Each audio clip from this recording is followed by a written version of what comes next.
Good morning, good afternoon, good evening, good night. No matter where you're at, we're hoping you're having a good one. We have a very interesting and very fun group with you today. We're coming at you from all over. We've got representation from our EMEA market with Jonathan, from our Latin American market with Paola, from over in Asia Pacific with Connie. So we are excited. We've got this really fun group pulled together, people who meet with customers regularly, who are helping solve challenges, who are really in the trenches. And we're excited to answer your questions. We're excited to take some questions live. If you have any, make sure you drop them in the comments. We always like to know who's here and from where. So make sure if you're here with us, drop there in the comments who you are and where you're from. With that, I want to give everybody a chance to introduce themselves. I'm Mark Booth. I know you've all seen me and you're all sick of me at this point. I'm sorry, I'm still here and I'm not going anywhere. I run customer and social marketing for Instructure. Here on that side over there is our good friend Jonathan Perry. Jonathan, why don't you introduce yourself and tell everybody who you are? Hi everybody. Yeah, so I'm Jonathan Perry. I'm based in our EMEA region. So some of you've probably seen me on some of the live streams that we've run on Thursday mornings, even though this is Thursday nights, but it's now Thursday mornings for Connie, I think, as well. So I'm the manager of client services in EMEA. So I work with our learning consultants and implementation consultants. So got a great team that's going out working with a lot of customers across this region. Thanks, Jonathan. Paula, over to you. All right, my name is Paola Sanchez, and I come to you from New York, but I'm serving the LATAM region for Instructure. So all of South America, Mexico, Caribbean, all of our Spanish-speaking customers. I am the manager for the CS team. So we cover all of the implementation, customer success managers, training or learning consultants, and I'm super excited. This is my first time. And I'm surrounded by rock stars here, and I'm excited to be with my colleagues today. And I'm excited to be with all of you. So thank you for joining us. And I already see some people here from Virginia, Australia. So welcome. Thanks, Paula. Connie, over to you. Hi, everyone. So nice to be here. Good morning from Sydney, Australia for me. So I'm one of the learning consultants from the APAC region. So working closely with obviously Australian clients, whether that's universities, K-12 or RTOs, as well as organizations within the Philippines, Vietnam, and Singapore, and India as well. So really looking forward to having a great chat today. Awesome. And we have some great people with us already. I know there's a lot more than are commenting. So for all you massive numbers of people who are being a little bit shy, don't be. Hildy, welcome. Jackie, welcome. We've got just an incredible group of people who are with us so often. Let's kick things off. Again, any questions that you have, throw them in that chat pod and we'll make sure that we answer them. We're all currently dealing with this pandemic in one way or another. In some regions, it's a little bit more fierce than in others, but everybody's dealing with it in some way. So starting with you, Jonathan, let's talk a little bit about what is it that you're observing? What are you dealing with? How are customers preparing for the next or upcoming school year? Some of you are just barely finishing, Jonathan, as well. I think you've just finished the school year. Yeah, it depends on some of the organisations and things. So in the UK, if you're talking of the K-12 schools or primary or secondary, if you're in this region, those schools, they've still got maybe another 1 or 2 weeks before they finish up for the summer holidays. So the big conversations that we've been having really have been around assessment for sort of the bigger organizations and the universities. Some of those have had to make a rapid switch to sort of online assessment. Some of the organizations that we work with, I'm aware that it was a sort of 1-day turnaround from being on campus to being remote, and they made that pivot really, really efficiently. But a lot of conversations have been then, around that sort of assessment piece, and really sort of whether or not assessment needed to change in the way that things were being done. So I know that a lot of the conversations that we've been having, and some of the people may have seen some of the live streams we did with University College Cork. They were a really, really good example of an institution that switched quite quickly to online assessment. But their conversations were around sort of the security of that assessment, making sure it's the right student actually sitting that assessment.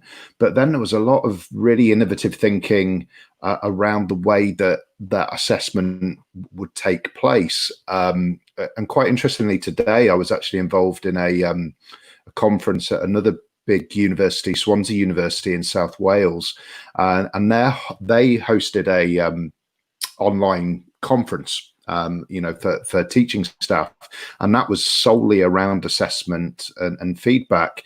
And the conversations that were taking place around that were really about sort of how do you actually carry out authentic assessment.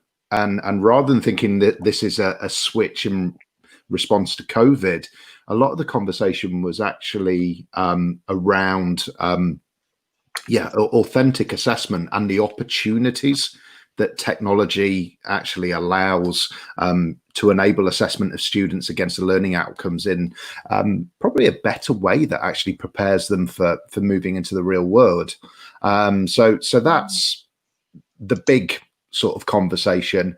But the other conversations that we're starting are around sort of blended learning, that side of things, because it looks like some universities may delay actually having students back on campus, but there's some that are going down the approach of the students will maybe work in small groups but in bigger rooms, and what we'll be missing is things like the traditional sort of lectures with 300 students sat there. So these are the big discussions, and really having those sort of good conversations with some really, really interesting teachers. I've noticed Cal, who's on the live stream tonight, he was talking, a few weeks ago as well on one of the live streams about the professional development to enable teachers really to do that. So that's sort of like the main focus at the moment, I think.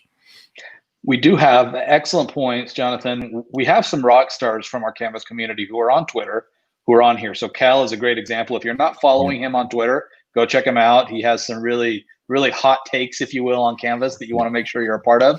Eddie Small down there, who's a member of the Canvas Casters. So many people who are a part of this just incredible community. Give them a follow. Not surprising to hear that assessment and blended learning are two of the big pieces that we're dealing with over in EMEA. Let's jump to Latin America.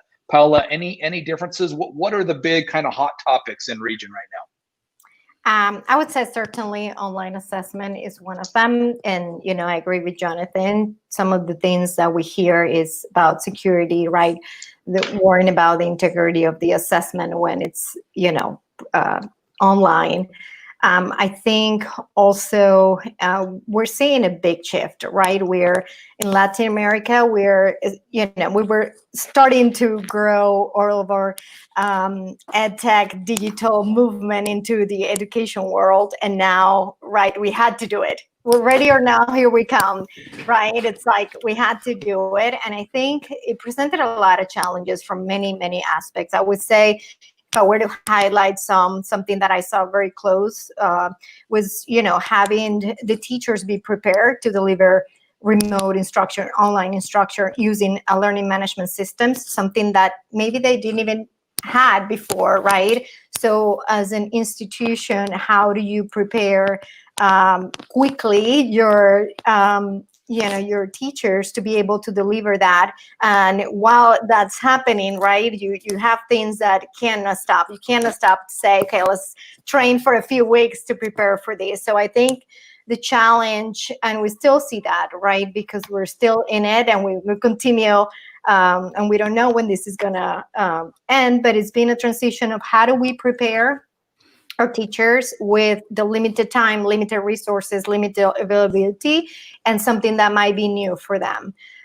Certainly, and I do have to tell you from my experience with our customers recently, they have just jumped in it, and I've seen a lot of excitement, which actually excites me because I know it's difficult times, but they're embracing this change. They're super happy. The constant comment, which I know it because I've been using Canvas for so many years, but it's like, wow, it's so easy to use. It's such an easy transition, even people who've never used a learning management system. So that actually has made this transition to prepare the teachers to use the LMS a lot easier. I think another challenge that we've seen has to do with, content management. How do we create all these courses and prepare them? How do we, manage to create, to copy, to update? And I think this is more from the administrative side of the platform and instruction designers getting ready to, we have to have this content ready to go. So that has presented a huge challenge. I think that I give a big shout out to our Blueprint magic tool in Canvas, who have made this an easier process for institutions to be ready to have a course template and distribute to teachers. I also have to say that the ability for them to transition and to go into these from the administrative side or teachers, for our LATAM region, I have been super impressed, because it's been very difficult, and you all know it. And then the other piece that I would say has presented a challenge has been learning to do a little bit of progress monitoring with this change to remote education, right? How do we keep up with, student progress? Are they accessing the content? Are they seeing the content? Are they viewing the content? Am I able to still see who's learning, who's not, who's struggling, who is actually, who needs a little bit more enrichment? So progress monitoring has been something that they've have to learn on the go. I think, how do I do that from online education? It's so much easier to have the ability to do that when you have a face-to-face student and you're kind of seeing. So I think the shift in practices, acquiring these new skills and knowing that, yes, you can do it, and there are tools. And of course, Canvas has an amazing way for teachers and administrators to do that, but it's, okay, let me learn this, embrace it, and now apply what I'm learning. So a little bit of that has certainly been a challenge for us. Awesome. And big shout out, Laura, Sandra, everybody else who's joining us. Thanks for coming with us. We've got a lot of these people who come with us regularly to these live streams, and we're so thankful for you. Another big shout out for those who just joined. We've got Jonathan, Paula, and Connie from different regions around the world who are working with our customers on a daily basis. And we're so impressed with the incredible work that you're all doing as educators to keep going during this time that's been, I dislike strongly, I won't use the word hate, but dislike strongly some of the verbiage that's been used, these unprecedented times. But that's what it is. We're dealing with things that have never been dealt with before by our educators. There are incredible examples. You think of Cal from Grimsby. Grimsby has done some pretty incredible stuff the past little bit in making it through the pandemic. I think of Mohawk College in Canada. I think of the Elizabeth Forward School District in Pennsylvania. I think about City University in Hong Kong. These groups around who have done just incredible things during this pandemic. I'm excited to dig into that a little bit more with these experts. But before we get to that, Connie, talk to us a little bit about what it is that you're seeing, the big hot topics and pain points for educators in region. Yeah, thanks, Mark. Thanks, John and Paola as well. When I hear your experiences, I recognize that we're all from different parts of the world, but these challenges and these situations are very worldwide felt. I definitely resonated and nod my head a lot to what Jonathan was saying about assessments. And I can see one of the questions, Mark, that you put up is, how are you all dealing with assessments during the pandemic? And I hope we talk about that afterwards, because I have a few little tips and tricks that I've experienced with my customers.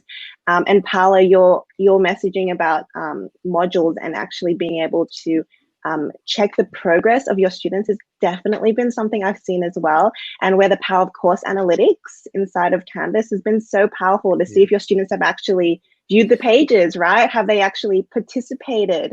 How many, what time did they log on? All of these elements. But if I guess because they are so similar, I guess I could sum it up in two main themes that I've been seeing inside of APAC. The first one is the evolution. So exactly what John and Paola were saying. Hello. And Mark's little friend. Hi.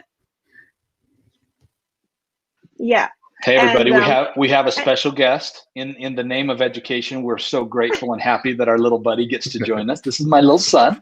We're just going to keep on going talking assessment. Connie, keep it up. What's his name? I can ask. His name is Karsten. Karsten. Actually, I'm glad that Karsten came in because this is actually something that we've noticed in APAC, which is more of a focus on K-6.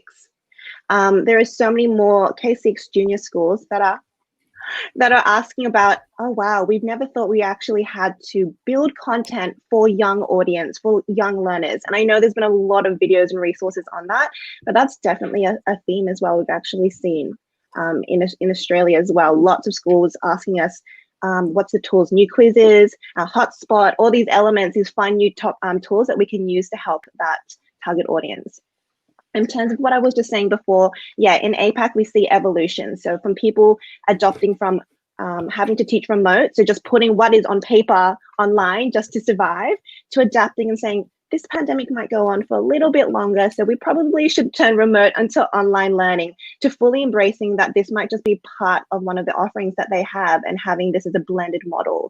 So that evolution and that thinking, that pedagogical perspective that online is the future. Like your son, we have generation boomers, we have generation zoomers. So this is the reality. These ones who are teaching how to use Canvas new quizzes on their iPad will probably grow up going to, you know, high school and university that will use something like Canvas and all the tools. So embracing that. So I've seen that theme of evolution. Another one that I just want to mention that I've noticed a lot in APAC region is equity. So even though we are all about giving excellent resources and educational platforms for everyone who has Canvas, the reality is that a lot of people in this world don't have access to the internet. And we're seeing that a lot. And so how do we overcome that? And a big thing of that was, as John mentioned, blended learning, having a lot more content built effectively is the term, asynchronously. So they can complete that asynchronously when they have a little bit of internet, when they can get a hotspot, when the internet is a bit steady, and then complete the rest of it and try and meet up with the rest of their colleagues and peers on a more synchronous session, but having that emphasis on asynchronicity. Love it. So Hildy is pushing the buttons a little bit. It's funny because she just sent me a note about this today. We have to do a lot better job at enabling our students to be successful. And so that you're all aware, we are going to be coming out very soon, Hildy, in answer to your question this morning, very soon with some Canvas videos made by students for students to make sure that they really understand and speak in their own language. This is how you will be successful using these tools. So that is coming, Hildy. I do want to dive a little bit more into assessments, and I'm going to pick on Connie very first. We're going to try and keep this one fairly brief because we've got so much other stuff to share. So Connie, why don't you share with us a couple tips? What are those tips around assessment? You're seeing some great comments here from, for example, Nora or from Sandra, where maybe they were afraid that, well, the work may not have been theirs. What are your tips and tricks for doing assessment the right way? Yeah, absolutely. In terms of what I've seen in this region, a big concern is definitely cheating. And even though we have locked browsers for classic quizzes and now new quizzes, yay, where it can embed with Proctor sites, of course, there's also the case that they could just be getting someone else to be doing it. So one thing that I've actually seen some universities in the Philippines do is similar to what we're doing now with Synchronous, where they would call using conferences, Big Blue Button or Zoom, and get everyone in the room first. Okay, so the teacher can see everyone's in the room and then put a password on a new quiz or classic quiz and say, okay, you're all here. I'm going to lock the room so I know who's here. Okay, this is the password. Now start and keep your video on. And so even though, who knows, there could be someone on the corner whispering answers to them. It's those small things, making it a little bit more effort to say, hey, we are trying to make an attempt to replicate, but also encourage you to do this assessment yourself. We are going to get you to come in so it feels more interactive, a little bit, you know, as interactive as an assessment can be. But that's definitely one of the top tips that I've seen. yeah, so really keen to hear also what John and Perry you've been seeing as well as a nice workaround for assessments. I think there's a couple of ways of looking at it, isn't there? There's that, and this is sort of a lot of the conversations we've been having. There's that idea of a high stakes terminal exam type sort of assessment that we're looking at where we don't want them to sort of cheat, and it's quite a big thing in the UK as well, because a lot of those sort of examinations, they're not set by the school, they're the national examinations, they're set by exam boards and different exam boards, where it's done in this very traditional way.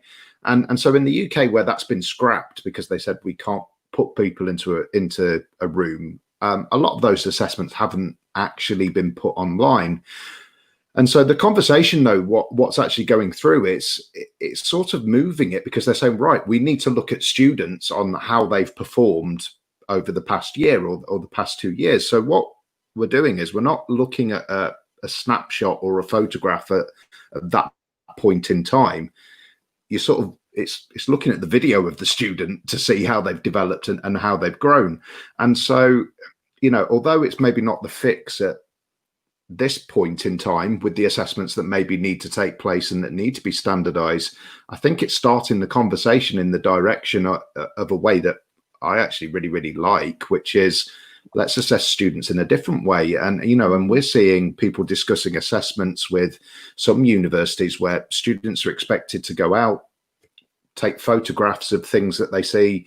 You know, I'm thinking of a social housing course at one of the universities we work with. The students go out, they take photographs, they take video, they embed that in discussions, they then discuss that as a group together, and that forms part of their assessment and their grades later on. So I sort of hope that the situation maybe drives a bit of a change in the assessment that way. But I agree with Connie. You know, the things like the Zoom rooms, let's lock it down, let's then sort of go with the password. You know, there are certain things you can do, and obviously there's there is the technology to do it, but it doesn't necessarily solve the problem completely. But my question is still, is the best way to assess a student's learning a written terminal exam? And to be honest, personally, I don't think it is in a lot of cases. It's really not the way that we need to be going. And it's definitely not necessarily going to be the best way to prepare them for the world of work. Excellent comments. Paula, anything else that you're seeing related to assessments you want to bring up?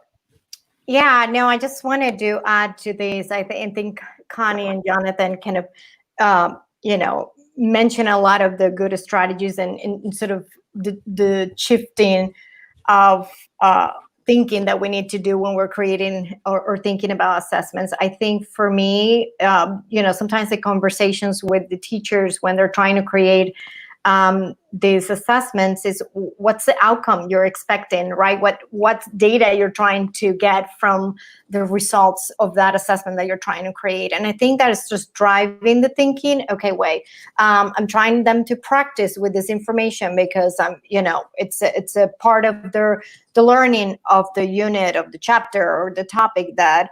And so that's when we start thinking, well, let's think about, what do you have available? What are some of the things that, do we want to do a quiz? Do we want to have an interactive discussion where they're kind of interacting with this knowledge as a group, as a course? Or are you looking for more, do we want to give them options on how they're going to represent their knowledge, right? I think if we think about the options that Canvas gives us, it's more, can we, are they able to record audio, video, get them thinking, get them creative. So there are many ways. And I think that's a challenge, right? Because not everything applies to every academic area, subject area, but we have to start thinking if we have to embrace this new way to assess, what are the ways that we have to do it? But more importantly, what's the outcome? Start from there. What is it that you're expecting to see at the end? And I think that gets us, sort of that backwards design when you're starting to think about what the assessment is going to measure. So I would say that's my tip there. Awesome. I do love this comment that came in from Nat Henry on Facebook that she gave performance type assessments. I'd love to hear in the comments, Nat, if you could share anything there. What do you mean by that? What exactly did you do? I think that goes right along with what Jonathan has said about so often we get stuck on these paper assessments of, okay, can you define XYZ term? And that may not be the very best way for us to be assessing things. So would love to hear more about that from Nat if you have a chance to respond. We're talking here with a group of our global leaders from around the globe, representing APAC, Latin America, EMEA, and two of the big things that have come out are assessment has been something they've seen a lot of and had a lot of struggles and concerns and clients worrying about. The other is, of course, blended learning, which everyone, whether you have wanted to or not, has had to take part in some kind of blended learning over the past little bit. Any examples from you, Jonathan, of organizations? What is it, something that they've done or that you've seen over the past 5 months that you've been really impressed with? I think sort of the situation with it has sort of definitely changed over the past sort of few weeks from the beginning of when we had sort of lockdown started in the UK. I don't know if everybody uses the term lockdown across the world. That was the way we described it. But there was this initial shift to, right, we've got to go online, so we're going to still do synchronous learning. And I know Connie was talking about this earlier, that there's online teaching, that's what we do, we'll do the same thing. And it was, you started to see that maybe because of the problems and the things that occurred for people with the fact that, internet wasn't working, or actually Big Brother's got the computer instead of me at that point in time because he has to have his lesson with his teacher because he's doing his exams this year. Those sort of things that started to come together, and also, like we've been talking about the younger students, sort of, there was maybe a lack of thinking around the idea of having a platform. I think of my little girl, she's 6, and she's got like 3 different logins to different areas for things that you're trying to remember, and you're thinking, right, we've got to remember those for her as parents and to help her. And she's smart, she's pretty good on a computer, and so I think things were very different as people were finding their feet. And what we're seeing is this switch now to, actually, for blended learning, let's break this down into its components. There's what we would normally do face-to-face, okay, and they're thinking about that in the future, and obviously the changes that will come through. But what they're really thinking about is synchronous and asynchronous learning, and the fact that that means it's more accessible for people as they can do that work when it's their time. When they've got the opportunity to do it. Because again, we've also got students that we're seeing that have got their own children and they're at home now because they're from school. They're taken away from being able to attend something synchronously. So things like concept checks within quizzes, we're seeing conversations around improving the feedback that comes automatically. So the instant feedback that you get from a quiz, for a student to be able to check their own knowledge and their own understanding. Conversations around that, on how we can improve that. And we're starting to see people sort of linking the feedback that they get for the question to another sort of part of the course.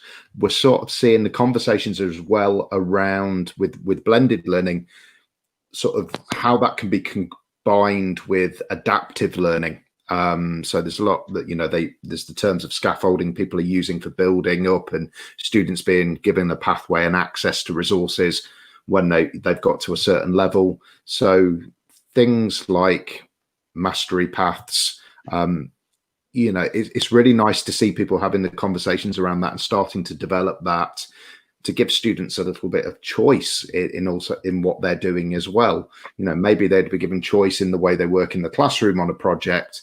The fact that they get given the choice in mastery paths, that's really quite nice as well. But definitely, I think if you want to summarize it and put it into, sort of one bucket, really, it's actually, let's focus on asynchronous learning online, because that's going to have the big impact. And then let's use the synchronous time differently to sharing information, basically.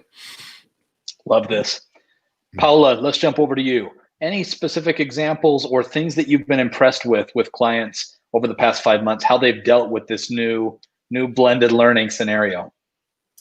I would say for me has been their interest in getting to have collaborations within that blended space, right? How do I get my class? And I think either the integration of tools that they're being able to add to Canvas, Google Meets, Teams, Zoom, Big Blue Button, all these tools that they're now, using to kind of bring the experience together to have, although we're all remote, we can all be together. So I think that has definitely been something that even in schools who were using Canvas and for some type of blended learning, they had now the opportunity to explore these tools to more, you're right, we had to be remote. So now it's like we have to use these tools. And I would say that's definitely something that I've seen. The other thing,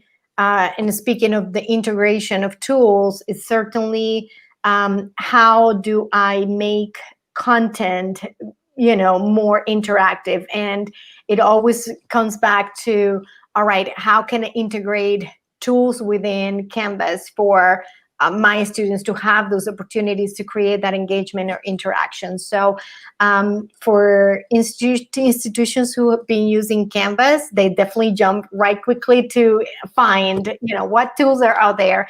And I think for the new ones, just to see the excitement that they could do that, even with understanding that they could bring that interaction through a learning management system. I think that also brought a little bit of easiness within this forced to go remote kind of experience. So I would say Thank you, Paula. Yep.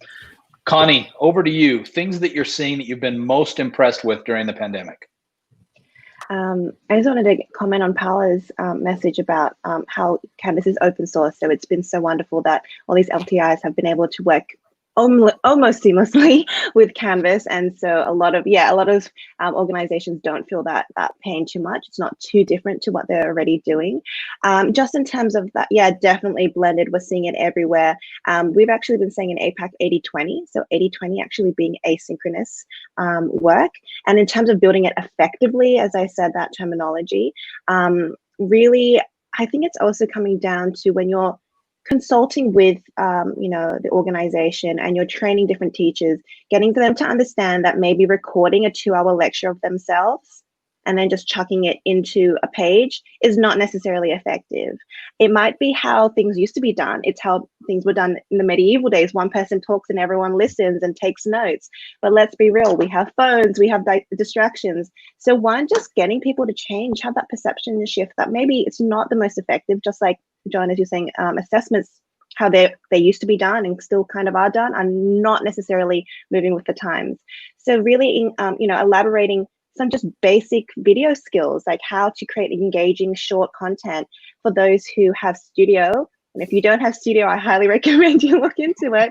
Studio is amazing, like being able to add quiz questions and getting your students to interact and add comments like it's almost social media. They'll feel like maybe they're on TikTok even or Instagram because they can see their friends and peers commenting as they watch the teacher speaking. Like these elements are so effective. It makes learning fun. And I'm talking for, younger, because I know, Hildy, I know you're really excited about for younger student resources, but uni students love it too. They love seeing their teachers making these videos that aren't 2-hour longs, but a bit more personal, but still very relevant. Of course, as well with asynchronous, I always recommend using requirements in modules. They are your best friends, okay? Make it, and don't just make it that your students have to view the page, make it that they have to tick markers done so that they have that little bit more interactivity. A little bit of extra is a behavioral shift for them to actually maybe engage further.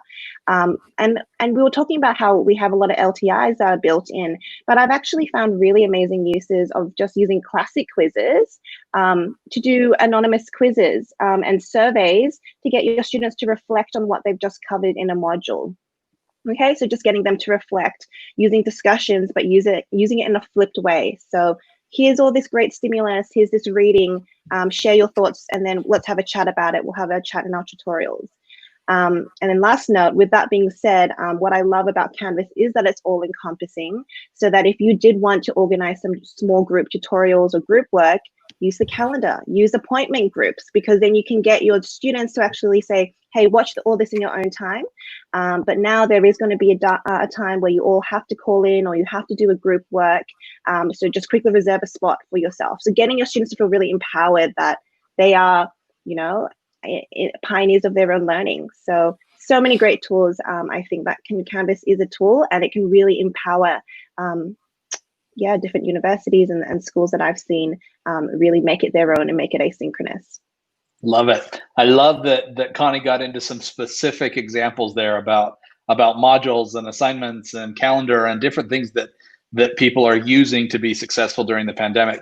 I did just drop a link. If you haven't seen it yet, go check it out over there in the comments section. If you haven't been following along, we started these live streams back in March. Big thanks to the community. There's some of them on this stream with us who helped. Cal is one of them. Jonathan's a big part of it. Hildy's been a part. I mean, we've just had Eddie. I could go on and name people for a long time, so I won't take up more of the stream. But this community is one of the most special parts of Canvas. The fact that we've got people that just want to help you succeed. Go to that link that I just shared, and you will find a treasure trove of information about modules, about assignments, about calendaring, about leadership, that'll really help you get prepared for whatever comes next. We're going to shift things up a little bit, and I'm going to start by we're going to shift the order up. I'm going back to Connie this time. Sorry, Connie. She was just hoping she could catch her breath. No time for that. I want to hear, if you were just going back, if this was day one of pandemic again. Sorry, PTSD, I'm afraid some people might have when I say that.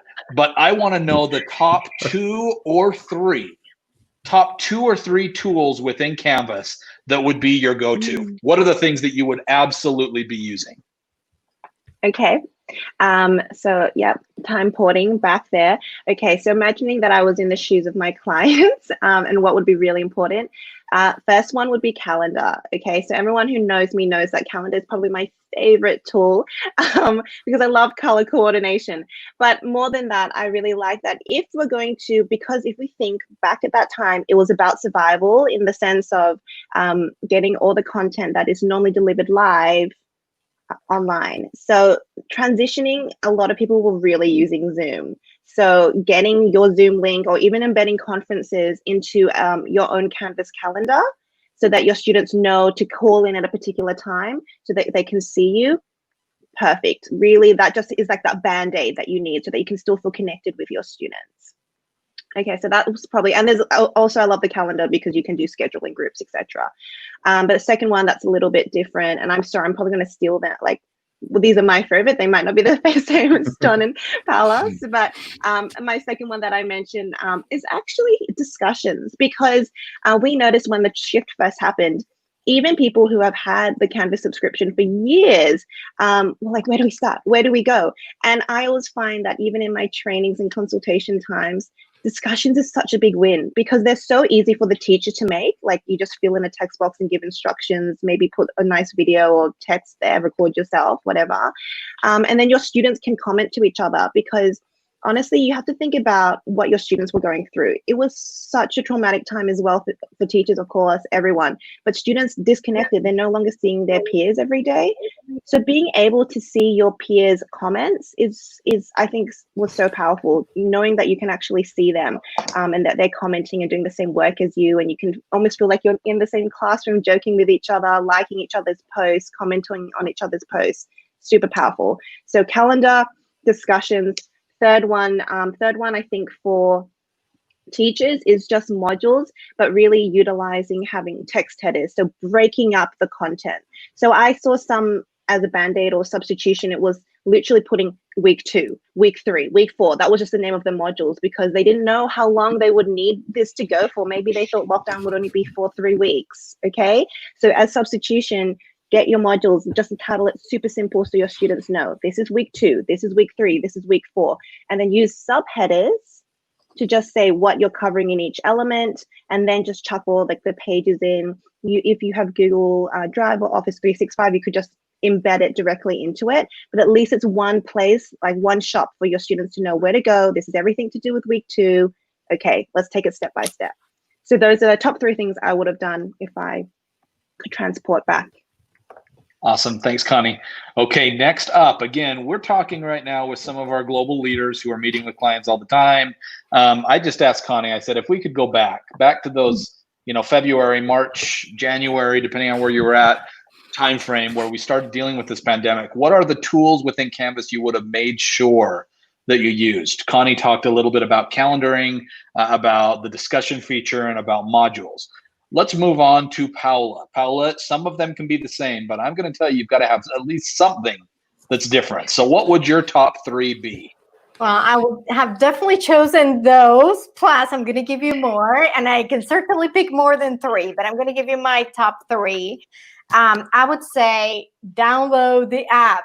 Go and take advantage of the mobile app access. I think if I'm a parent of 3 children, and if we were to be in a situation where they 3 would have been needing to have a computer to access, I know that at least I could have been giving someone a phone and said, okay, access your course through the phone. And I would say, even for the teachers, the app has, a wealth of options for teachers as well, and for parents, right? The ability to quickly go. So, one would be the 3 apps for sure.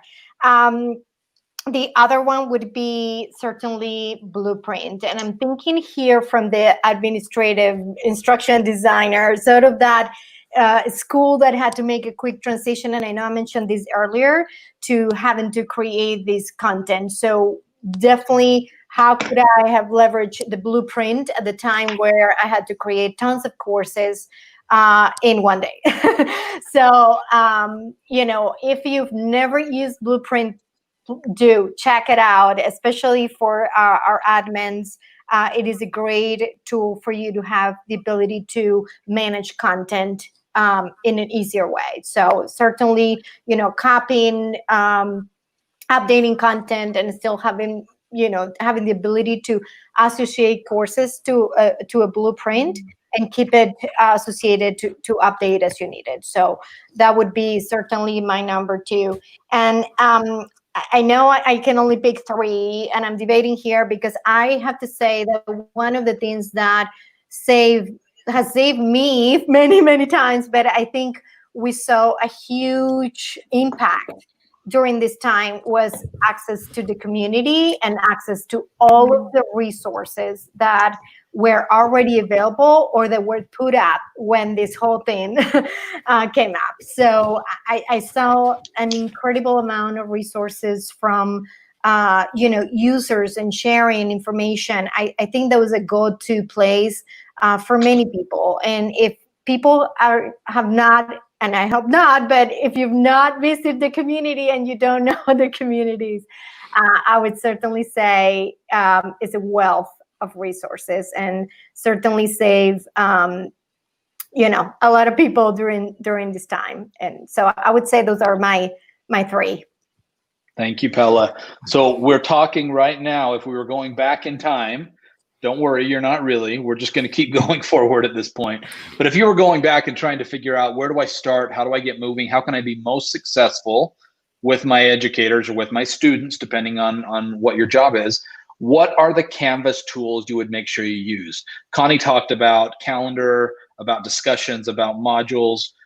Paula brought up the apps. Hopefully, if you're not using the parent, the teacher, the student apps, that right now you'll take the time to go and download them. Also, the community. If you're not a member of the community, you are missing out. There are so many resources. The team that manages that, big shout out to Scott Dennis and Renee Carney and Stephanie Sanders and so many others. And that's not even looking at the incredible members of the community who are adding content on a regular basis. Go check it out. We did pick a little bit on Jonathan, and I'm so sorry. I'm really not that sorry, Jonathan. You know me. But I know Jonathan better than Paola and Connie. And at this point, he has to be friends with me whether he wants to or not. So I figured I could pick on him and make him go last. Connie and Paola, I'm still trying to make a good enough you know, a good enough first or second impression that they're like, yeah, that Mark guy's not too much of a clown. So, Jonathan, it's your turn, and I want new ones. You know, there's so many great tools in Canvas. Yeah. Again, calendar, modules, discussions, apps, blueprint, community have already been mentioned.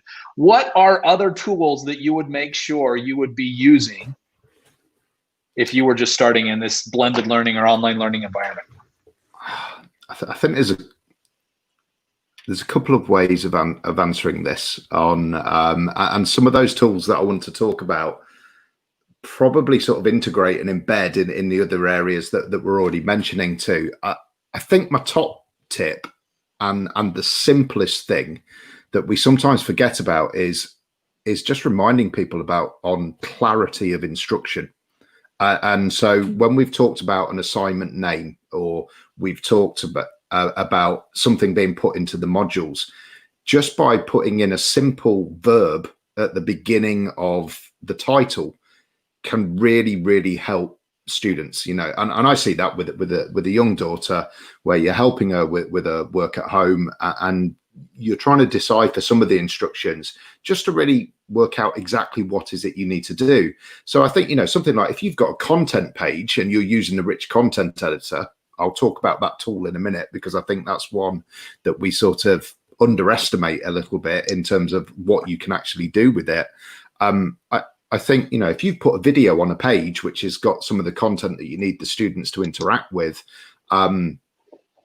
put watch at the beginning of the title. So when the student comes back into the course later, they know, oh, actually in the module, yeah, that was where that video was. And they can go back and watch it again. It sort of just helps with the navigation around that. So that's just one of the little things.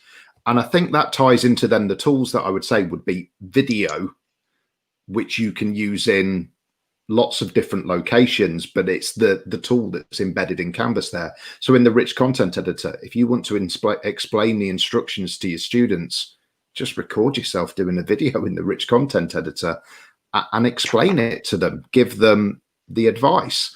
And if you are also explaining that, if that's an assignment, put a rubric on it so they know what the criteria is that they're working to be successful. And that's just clarity of instruction, I think, which is really important.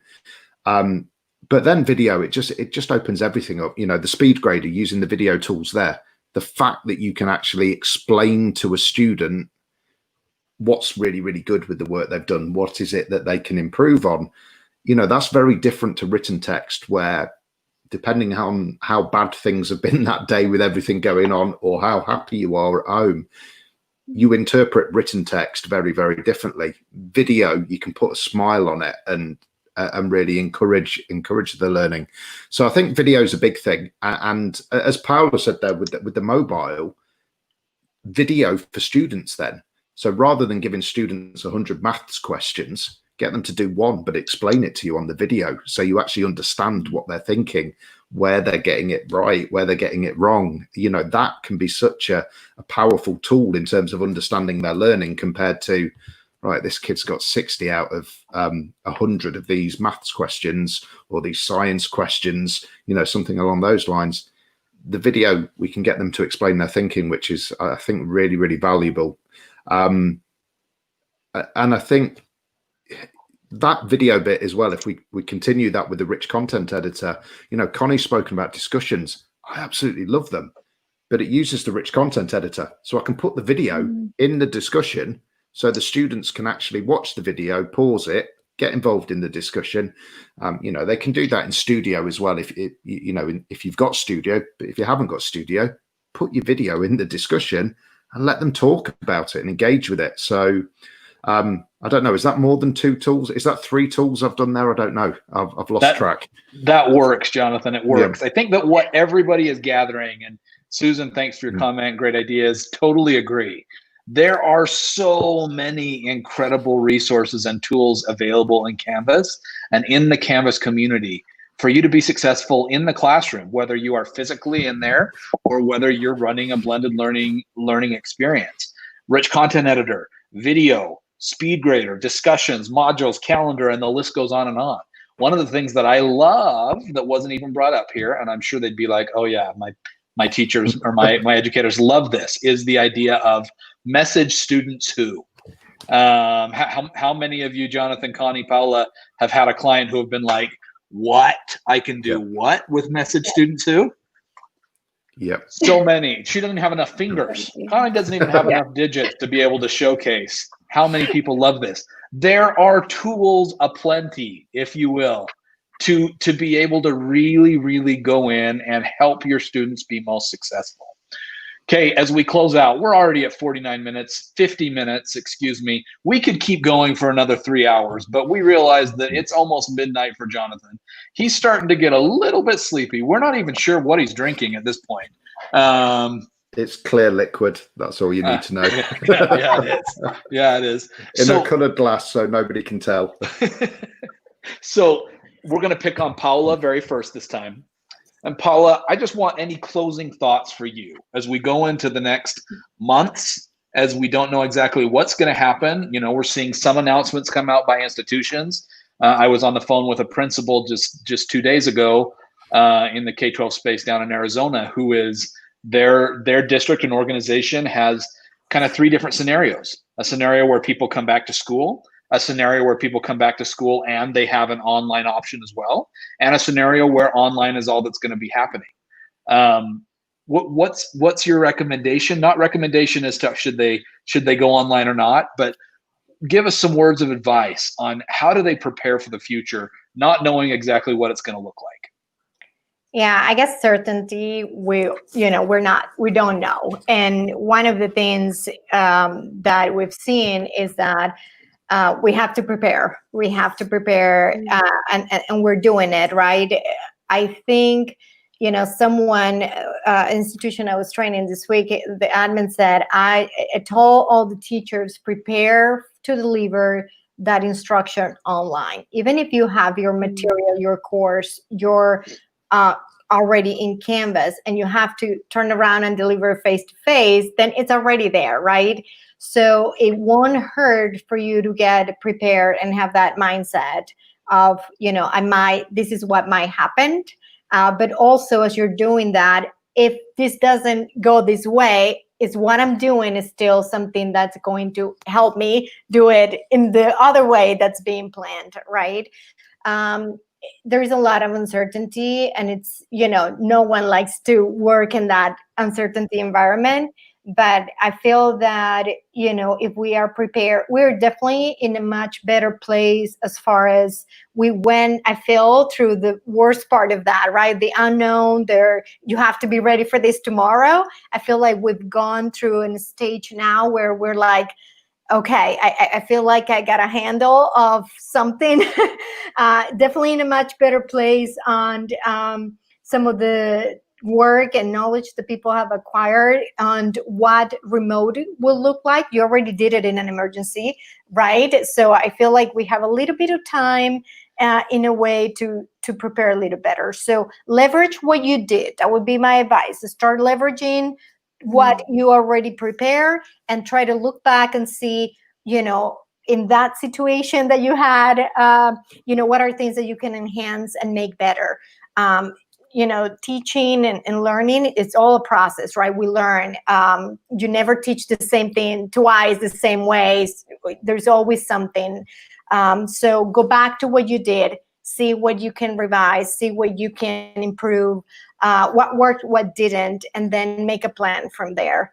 Canvas is an amazing resource for you to, copy content, save, reutilize what you did. So take where you are and make it better. And, I would say that's probably my advice. Thank you, Paula. Before we go on to Jonathan, looks like we got a question here about, is video or seminar, is that handled natively within Canvas? The answer is, it depends. It depends on how you use it. We've got a lot of great partners that offer video solutions as well. We do have some stuff with our partner, Big Blue Button, where you can use Canvas conferences. So it depends. Go check out Mr. Ichi. Go check out in the community what we can do with video within the platform. There's some really, really cool things. I know that Matt here is wondering what was the video feature called. I don't know if you're talking about what Jonathan was saying with rich content editor and video, or anybody else have thoughts about what Nat might be asking there?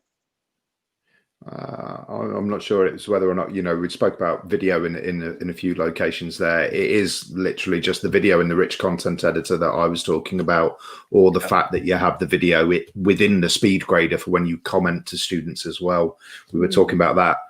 Also, the fact that there is the ability for students to record video on their mobile device in the Canvas app, or if you're talking about the video tool specifically we have, that's called Studio, which has got the things like the quizzing that Connie was talking about, and the ability to have discussions within the video as well. Yeah, so that would be Studio. Awesome. So Jonathan, back over to you now. What's your advice? Where do we go from here? I agree with Paola completely. I think what organizations really need to do is reflect and think about what has actually happened with their use of the technology. And I think the thing that they need to think about is maybe not just looking at sort of training and those sides of things, but actually look at their communications, take a step back sort of before sort of hammering out a load of training to everybody. Really reflect on what they've done and look at the communications, because there's going to be situations here where people have had to pivot very quickly.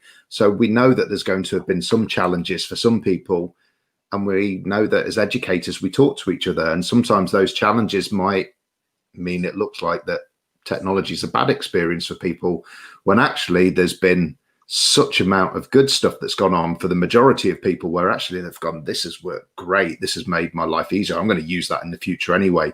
So I think really look, like Paola said, at what worked and what hasn't, but think about the communications with that as well then, in terms of things like sharing the success stories, using the teachers and their real life stories to share those with other people so that they can learn from each other. It's that self-organized learning between teachers where their capacity to do amazing things just increases. So for me, it would be reflect and think about your communications. Awesome. Connie, on to you. Last minute words of advice. Last minute word. So I'll put it all in a bow tie with my sayings. I have two sayings to end this. The first one is progress over perfection. And I think that just surmises what Jonathan and Paola just said. Acknowledge, reflect on everything that's you've gone through as an organization, as admins, as teachers, and students. Like, relish in the fact that you have made progress.